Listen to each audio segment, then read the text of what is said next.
Imagine for a second being the undisputed, like, recognized best in the world at your job. Oh, sure. The absolute pinnacle. Right.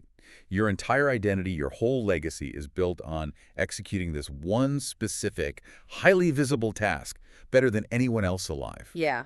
But for 3 years, on the biggest stages imaginable, with literally billions of people watching, you haven't successfully completed that primary task a single time.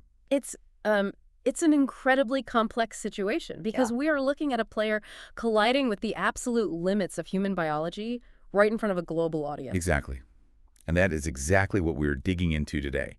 For you listening, our mission for this deep dive is to explore this striking contrast. We have a breaking sports report from Capital TV today, and it details how a player can achieve a monumental, historic milestone of athletic longevity while, at the exact same moment, suffering through an unprecedented multi-year professional drought. Yeah, it really is a fascinating dichotomy. It is. Like, how do those two realities exist in the same person on the exact same day? Okay, let's unpack this. Well, analyzing sports statistics at this extreme tail end of a legendary career is, it's never just about the numbers on a spreadsheet. Right. I mean, those numbers are reflections of physiological decay, tactical evolution, and really just the sheer stubborn force of will it takes to compete against time itself. Yeah, totally. So the Capital TV report gives us this raw data, but, the data is just the surface layer. Well, let's get into that raw data because it's staggering. According to the report, Cristiano Ronaldo, who is now a 41-year-old star forward for Portugal, has hit a deeply unwanted record. Very unwanted. Yeah. He has failed to score in 10 consecutive matches in major tournaments. And the report specifically combines the Euros and the World Cup here. Right. His last World Cup goal was all the way back in 2022 against Ghana. Which feels like a lifetime ago in football terms. It really does. But, I have to push back a little on how we interpret this because 10 matches over a span of about 4 years. Well, isn't international soccer inherently low volume? It is, yeah. So, I think of it like a legendary blockbuster movie director who just suddenly releases a string of consecutive box office flops. Oh, that's an interesting way to look at it. Right, because they don't make movies every day. So is a 10-match dry spell across multiple years in different tournament formats just like a temporary slump? I mean, could it be a statistical quirk exaggerated by how far apart major tournaments are? Or does the data suggest an undeniable permanent shift in his capabilities? Well, what's fascinating here is this specific parameter of that statistic and why it actually proves the exact opposite of a temporary slump. Oh, yeah. Because the Capital TV report specifically tracks this drought across combined major tournaments. I mean, these aren't standard domestic league games played on a rainy Tuesday against mid-tier defenders. Right, the stakes are totally big. Exactly. These are the World Cup and the European Championship. By stringing those 10 games together across different tournaments and years, the data highlights a sustained structural pattern. Oh, I see. So the timeline actually works against him, not for him. Precisely. Because if a player goes 10 games without a goal for their club, well, that happens over 5 or 6 weeks. Right. And you can chalk that up to, a minor hamstring tweak, a dip in confidence, or maybe a manager experimenting with a new formation. Just a bad month at the office. Right. But 10 matches across major international tournaments spans years. It spans from 2022 to 2026. Wow. It covers different squads, different managers, tactical shifts, and highly varied opponents. So it tells us that when the pressure is at its absolute highest and the defensive competition is elite, the final output it's completely evaporated. That's wild. But if you are the manager of Portugal and you are staring at a 10-match scoreless streak spanning 4 years, why do you keep building your entire offensive system around him? That is the million-dollar question. Right, because isn't that just managerial malpractice at a certain point? Well, this raises an important point, and it introduces something we could call the talisman paradox. The talisman paradox. Yeah. When you have a player of this historical magnitude, the gravity they exert on a team is just immense. I mean, for over a decade, Portugal's tactical identity was entirely predicated on funneling the ball to him. Everything went through him. Exactly. And the talisman paradox dictates that the team feels compelled to continue serving the legend out of deference, even when the underlying physical metrics suggest the legend can no longer capitalize on that service. Wow, so they're basically stuck. They are. Hmm? You build a system to guarantee success, but when the focal point physically degrades, that same system mathematically guarantees structural failure. Man, that is a brutal paradox. Yeah, You're basically trapped by your own history. completely. Which brings us to the immediate present and the exact match that triggered this breaking news report. Because it's really the microcosm of this entire talisman paradox. It really is. So the Capital TV report zeroes in on Portugal's Group K opening match of the World Cup against DR Congo. And the match ended in a 1-1 draw. A very frustrating draw for them. It's extremely. And the headline isn't just that he failed to score. The report notes he failed to register even a single shot on target throughout the entire game. Yeah. Now, here's where it gets really interesting. A 1-1 draw in a group opener against DR Congo puts immense pressure on a heavily favored team. Absolutely.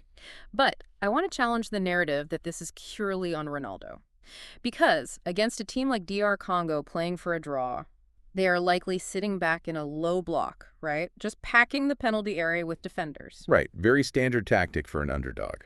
So couldn't you argue the team's tactics just failed to provide him with any decent service? Like maybe he didn't get the ball where he needed it. That is a fair tactical question. Uh-huh. But, we have to look at what 0 shots on target implies biomechanically for a 41-year-old forward against a modern defense, even a low block. Okay, break that down for me. Well, in modern football, you don't just stand in the penalty box waiting for a perfect cross to land right on your foot.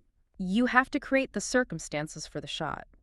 Against a packed defense, the windows of opportunity are open for literally fractions of a second. Just a tiny gap. Exactly. You need the physical burst of acceleration to create a half yard of space.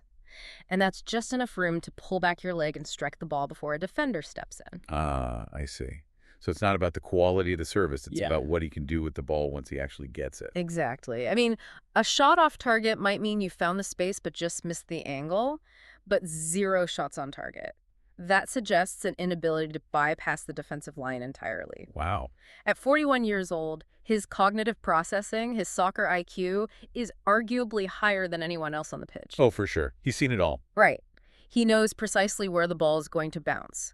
He sees the defensive gap before the defender even realizes it's there. But if the fast-twitch muscle fibers have decayed, if the body has lost that crucial half-step of explosive pace, well, he simply arrives a fraction of a second too late. It's like knowing exactly the answer to a question on a game show, but your finger just physically cannot press the buzzer fast enough. That is a perfect way to put it. Like the knowledge is entirely intact, but the mechanical execution is just lagging behind the environment. Yes, that analogy perfectly captures the latency between mind and body in aging athletes. And, the environment has gotten significantly faster, too. The game itself has changed. Drastically. Think about the tactical evolutions in football over his career. In 2006 or even 2014, teams could afford to carry a luxury forward. What do you mean by luxury forward? Someone who didn't press, who just hovered up top waiting to strike while the rest of the team did the running. Right. But in 2026, the game demands relentless, high-intensity aerobic output from all 11 players. Defenders are faster, sports science has optimized every single opponent, and the physical threshold just to exist on the pitch has skyrocketed. So when he fails to generate a shot on target, it's not a lack of effort or caring, it's just biology hitting a brick wall. And in a 1-1 draw, where every point is critical to surviving the group stage, that biological wall affects the whole squad. It stalls the entire offensive engine. The team is feeding the system, operating under that talisman paradox we talked about, but the focal point cannot physically generate the torque required to produce the intended result. Man. Which paints a rather grim picture. I mean, if we stop the deep dive right here, it's just a depressing story about athletic decline. It is. But this is where the source material takes a massive, almost contradictory turn. Yeah, this is the wild part. Because inside this exact same 1-1 draw, hidden behind the 10-match drought and the 0 shots on target, the Capital TV report highlights an astonishing achievement. Unbelievable achievement. Despite the disappointing performance metrics, Ronaldo achieved a historic honor in this game. At 41 years old, simply by stepping onto the pitch at the start of the game, he became the oldest outfield player in history to ever start a FIFA World Cup match. Let that sink in. The oldest ever. Well, it's crazy. So what does this all mean? Like, if you are a manager, or even just a fan, how do you reconcile this? Do you celebrate the history? Or do you bench the player because the history is actively hurting your chances to win the tournament? If we connect this to the bigger picture, we first have to pause and just respect the sheer physiological miracle of what that milestone represents. It really is a miracle. It is. To understand the gravity of being the oldest outfield starter, we have to look at the aerobic load of modern football. Right, because the physical demands on an outfield player are entirely different than, say, a legendary 41-year-old quarterback in American football who largely just stays in the pocket. Oh, entirely different. I mean, a modern international forward is running anywhere from 10 to 12 kilometers in a single match. That's practically a 10K race while getting tackled. Exactly. And it's not just a steady jog. It includes 50 or more high-intensity sprints. It requires rapid deceleration, absorbing massive physical contact from center backs, and jumping for headers. Just constant impact. Constant. And as an athlete ages, the body's ability to flush lactic acid from the muscles drastically slows down. Recovery times stretch from hours to days. Right. Most elite football players see their physical peak in their late 20s. By 35, they are either retiring or accepting severely reduced roles, maybe playing the final 15 minutes of a match against tired legs. Right, just coming off the bench as a sub.